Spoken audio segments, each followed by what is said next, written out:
Okie doke. So I have got my left hand needle in, and I am going to put one of these thick 12 weight threads on my left needle. So again, I could use 12 weight thread, I could use 8 weight thread, I could use any thick thread that would fit through a 90 top stitching needle. So I'm going to put that onto here, and that'll be threaded in a minute. I'm not using my right hand needle, and I'm not using my top looper. I've still got my little thingy engaged, and on this one I'm just going to put another thread, and I'm using green just so you can see the stitching. So thread this one up first, and that is my red looper. So I'm just going to thread that with normal sewing thread. My tweezers are there. Always use your tweezers. It makes life so much easier to thread. So hook that one around really easily, Robin, making it look really easy. There we go. Flick that back. If you've got an overlocker that you have to open this up and thread your thread through and thread your thread back, it will do the same job. If you want to make life easier, buy one of these machines that just flicks a switch. Makes it so much easier. And if you want to make life really easy, buy the ear threaders, because they are amazing. So there's my lower looper. Now I'm going to thread my thick thread in my left hand needle. I'm sitting down very low. That's better. In the left and in the left. And always cut it on an angle because it helps to thread the needle. If you've got a needle threader, it will go through the needle threader. Thick thread through a thick-eyed needle, yes, but really fine thread through a really fine needle you will need to do by hand. Now the settings on this are my needle goes to 1.5. Nothing on this one, nothing on this one. This one it says to 9. However, on my overlocker at work I needed to go to 8. And this is actually my husband's machine, but I'm putting it down on 8 because I think this works for this L450. My stitch length is on 4.5. This machine only goes to 4, so I'm going to leave it on 4. It doesn't go to 4.5. My cutting width stays on 9, and my differential feed stays on 1. Now this stitch, I want to use a product called Solvi. So Solvi is a water-soluble product that's somewhere. Right, that's run away. Rightio, excellent, Robin. So Solvi is a water-soluble product. So this is water-soluble. I'll have to use this, which is fine. But I like the Solvi because it's clear for this job, but that's fine. We can use this one. No, beg your pardon. This one is going to have iron-on interfacing. The other one has water-soluble. So this one, just a little bit of iron-on interfacing. And you iron it onto the back of your garment.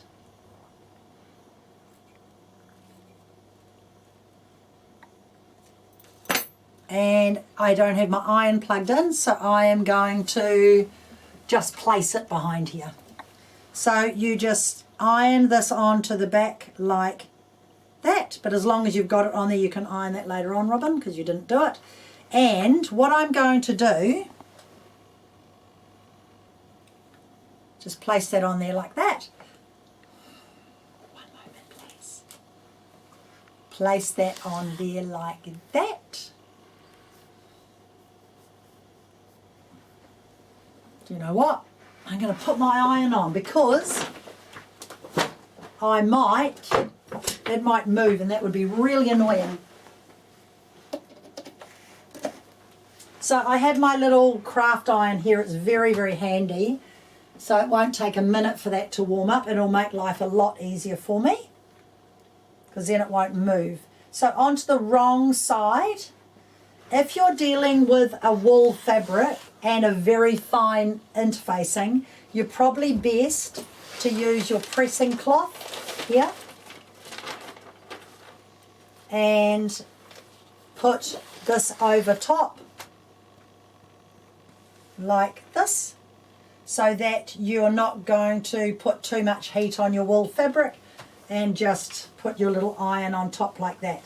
any excess of the interfacing will stick to here and just peel off.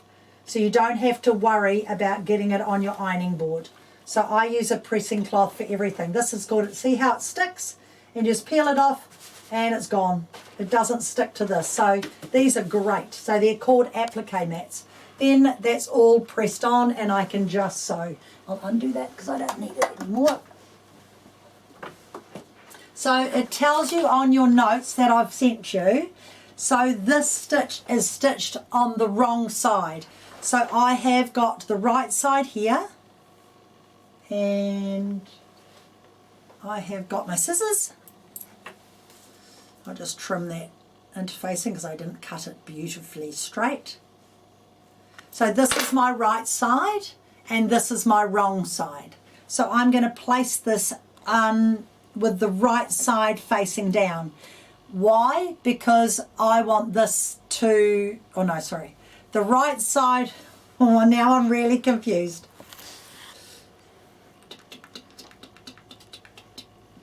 Oracle 12 thread. That is going to stitch on the right side, so I don't know what planet I was on. One moment, please, and let's just check. Maybe I wrote the wrong thing on my notes. So this is going to stitch, yeah, on the other side. So my notes are right. It just seems wrong. Yep. So we're going to turn that over. So you would think that that would be on the right side, but you've got to do the opposite. So you stitch on the wrong side as per my notes because they're correct and I'm not. Now check this out. This is crazy. So you stitch this on and I'm just going to pull this down because I want, I'm going to on this one, interesting, 7, just over 7. And I'll show you why. This creates, look at this, it's so cool. This creates a teardrop finish on the bottom of a jacket. So I changed my tension so it's sitting flat and running on that edge. So on this overlocker it's 7. On the other overlocker in America it was 9. And on my work overlocker it was 8. So that is a great, great finish. And obviously, can you see that how I changed the tension? So this is where it started and it was pulling it in too much and I wanted it to be flat. So this is this was my right side, this was my wrong side, and that's the beautiful finish. I reckon it's great. So that's called teardrop. The next one I'm going to show you is the blanket stitch by machine, and this is where you use the solvay. So this is crazy. So what you do is you put, you definitely put the solvay on the right side of the fabric. And you have your decorative thread on here, you have your stitch length on one, you have your upper looper not working, you have your right needle not working, and this one would go to 9, but because it worked on 7 for the last stitch, I'm going to leave it on 7 for this stitch, okay? My stitch length goes to, the longest it can go to 4, and everything else stays the same, but I put solvay on top. Now I like to make it double folded because I'm going to show you why. When I stitch this on and I am putting it on the right side of the fabric, check this out, this is extremely cool. So I'm on the raw edge and I'm stitching. And you think this is never going to work. It is pretty cool.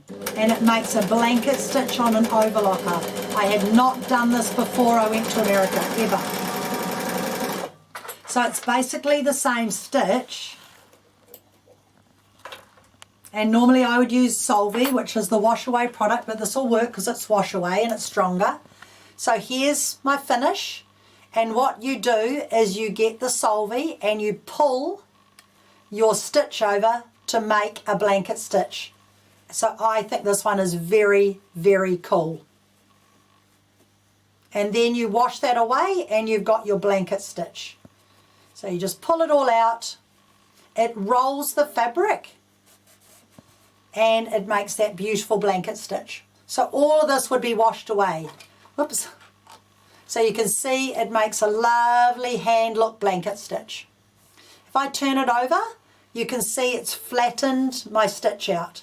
So this all washes away and you're left with that finish. So you can either do the blanket stitch finish or you can do the teardrop finish. They're both great.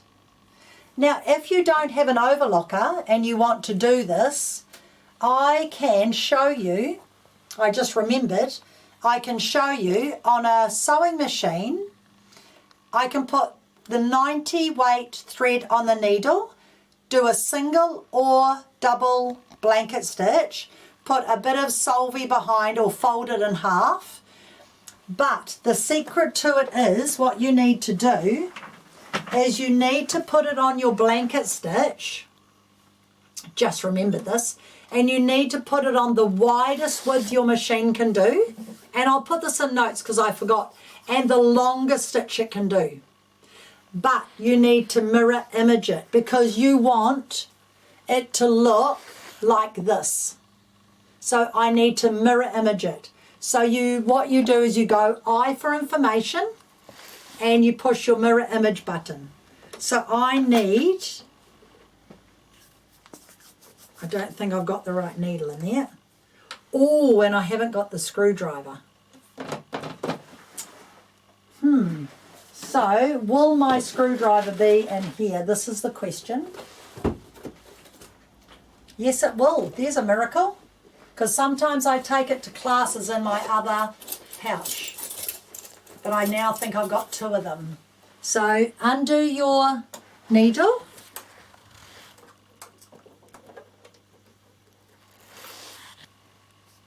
And put a top stitching 90 needle in because you need it for your thick thread. So I thought this was kind of cool. There is a hole there. So I just thought I'd throw this in there because some of you don't have overlockers. So tighten that up and cut your thread and pull your thread out, and you can leave this foot on, the open toe foot. And you can tell the machine, because I think I forgot that I've got a 20C, and I can leave my thread in my bobbin and put my thick thread on there and there, oops, and there, oops, and thread my needle, which amazingly it does, being the thick thread. So whenever I do anything like this, I always want to put a bit of wash away on the back, and I would fold my hem, put the wash away on the back, wash it out afterwards, and then just very carefully start stitching. See what my tension's like underneath. Might just bring my tension, the top tension down because I've got a different colour. And then start sewing my blanket stitch with my thick thread. How cool is that? So you can do it by machine. Now, if I want to, very cautiously, you can try the triple one, but be aware, mirror image, be aware that it's going to go forwards and backwards and you're using a very thick thread. So go very, very slowly. So let's just try it. Forward.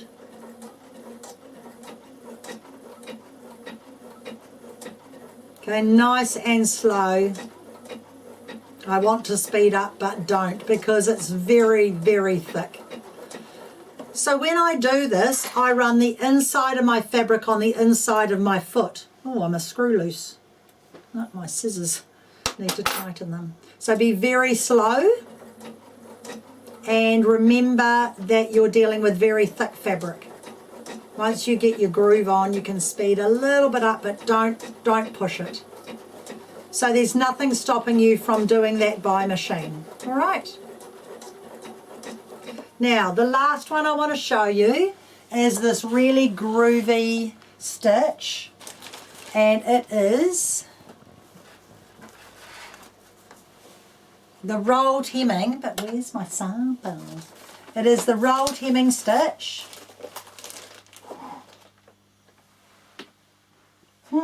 Hopefully I'll find it. And it is done with the thick thread.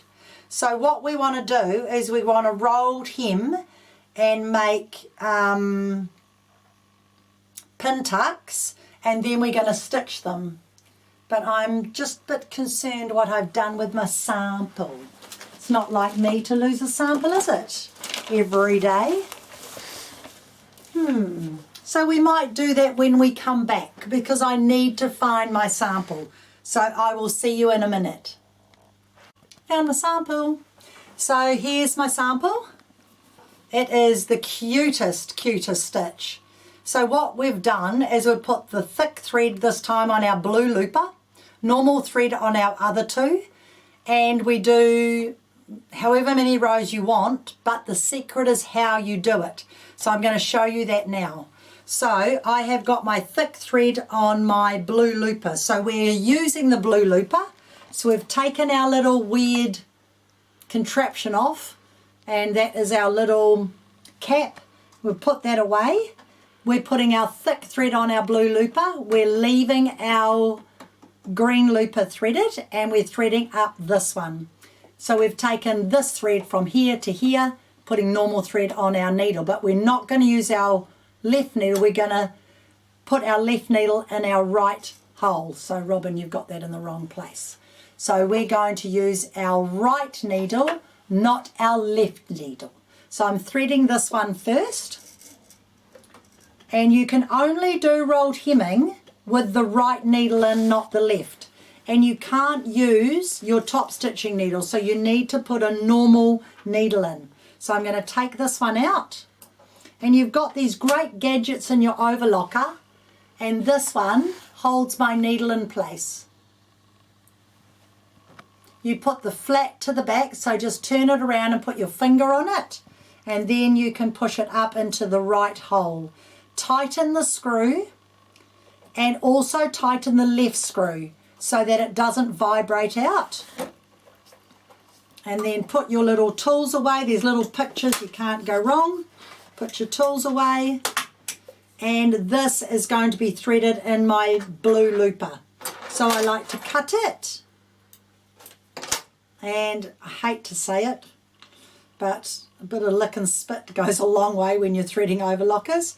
Thread it through the eye of the looper and pull it. Make sure it's not attached anywhere. So you've got your purple and your green threaded, and now this one is going to thread in my right needle. Okay, so this is rolled hemming, but rolled hemming with thick thread, which I don't normally do. So this was a bit of fun. And we did this in class the other day, but on the sewing machine. So we just did pin tucks and did the same method of making the pretty little pattern. So this time it's going to be completely different, because what you're going to do with your rolled hemming is you're going to put your 12-weight thread on your upper looper, and you're going to have your lower looper on 7. So that stays on 7. This one is going to stay on 4 for default setting, and this one's going to be on 4 for default setting, but my stitch length is going to be way down to 1.5, and my rolled edge lever is going to come towards me. So this funny little lever here is going to come towards me. So that's called the rolled edge lever, and it pulls a pin in away. So that's going into there. So roll edge lever there, stitch length close, differential feed normal, this forward, and your cutting width. So your blades are going to come close. So your cutting width goes on quite close. It goes down to 6. It was on 9. So the secret to this, I need the iron on again. The secret to this is, I think, the easiest way to do it is to get your fabric. I'll just cut a piece of fabric.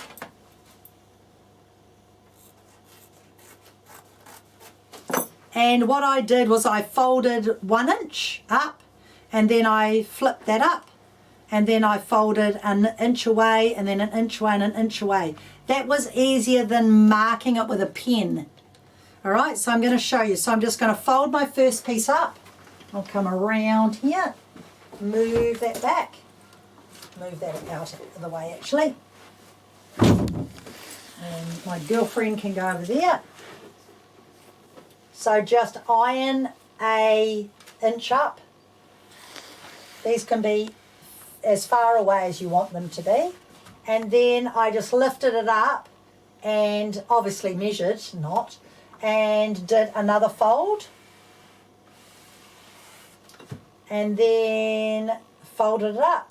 And the same distance, do another fold. And do as many. 6 is good when you're doing it, but I've just got a scrap of fabric, so I'll just do that many. And fold it up again, and do another fold. But this is what you need to do, because otherwise it won't work. So, I'm just going to test my fabric first, so make sure you test your stitch. Bring it over here so you can see it without all the rubbish. So just get a little bit of fabric and test it. So you want to work on the fold and you want to work on the right side. So this is the right side of my fabric, obviously. There we go. And let's see what the stitch looks like. Perfect. Happy with that, okay? So it's a beautiful stitch. So when you're doing it, you're going to start on the right side, but from the raw edge. So the first one is going to be from the right side, but from the raw edge facing up. And you're going to stitch along here.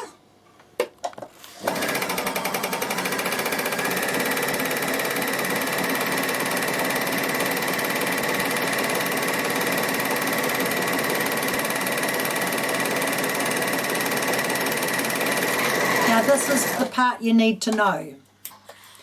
You're not going to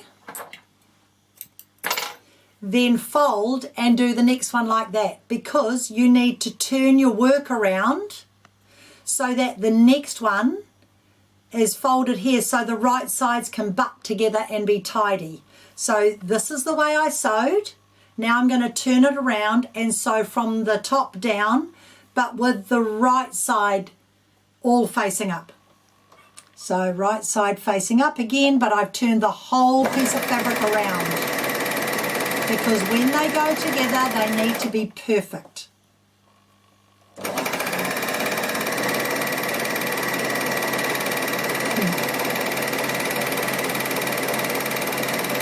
Now that's number 2 done. So now I turn it around and I do number 3.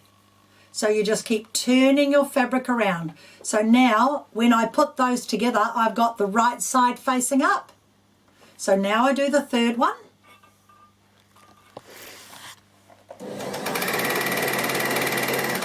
So overlockers are brilliant. So if you didn't have an overlocker, you could satin stitch this on the sewing machine on the fold. You could just do a pin tuck on the fold and do the same method. It just wouldn't look as chunky.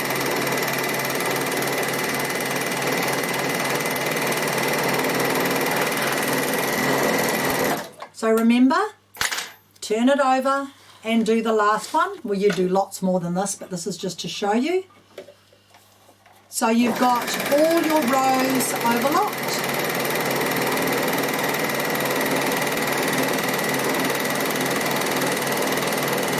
It doesn't matter if you trim some off. Now this is the secret to it. So because I've done every second row the opposite way, when I butt them together, they're going to look perfect like that. And you could match your threads perfectly. I'm just showing you. So every second one gets butted together. So what I've done here is I've got my little sewing gauge. And I didn't measure this, by the way, but you should. So you measure down. So that is, say it's an inch down. And then the next one will be, let me see what I did on my one. Maybe an inch and a half. So you butt the two together and you can sew a pearl, a bead, you can just bar tack it. And then you miss the next one and you sew it all the way down here and butt those together. When you've done all the second ones, then you come back and you bring the two inside ones together. And what it does, if I show you, it forms, if I put a pin in here, it forms this pretty design.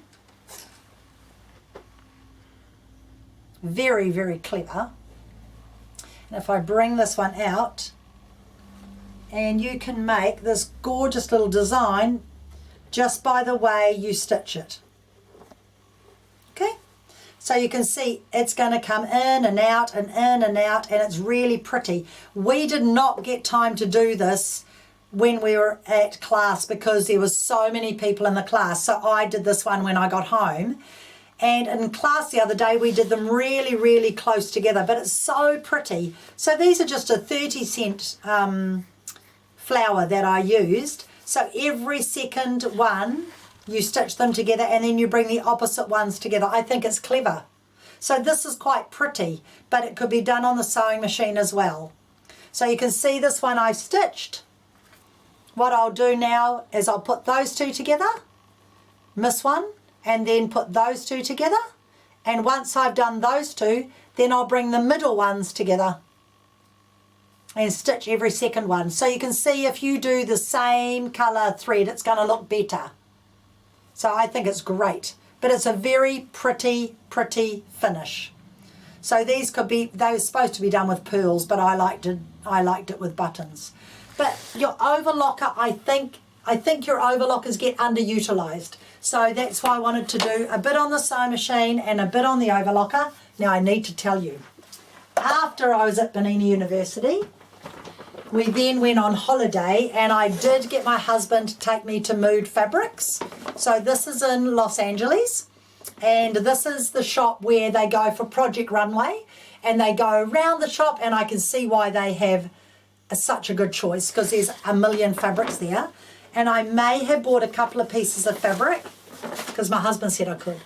So this is a beautiful fabric, and it is a Pierre Cardin fabric. It is 100% cotton and it's made in Italy. So I didn't, it was just the fabric I loved, and it wasn't till afterwards and I went, oh, that's a Pierre Cardin. So I chose that fabric for a beautiful dress, and there's probably enough for a little top. And then I also chose this fabric here, which is really gorgeous. And then when I went to Hawaii, because we went to Kona, we went into a fabric store, and this is a fabric I had to buy because check this out. Does this not, if you have a look at my jacket, is this not the colours that go with my jacket?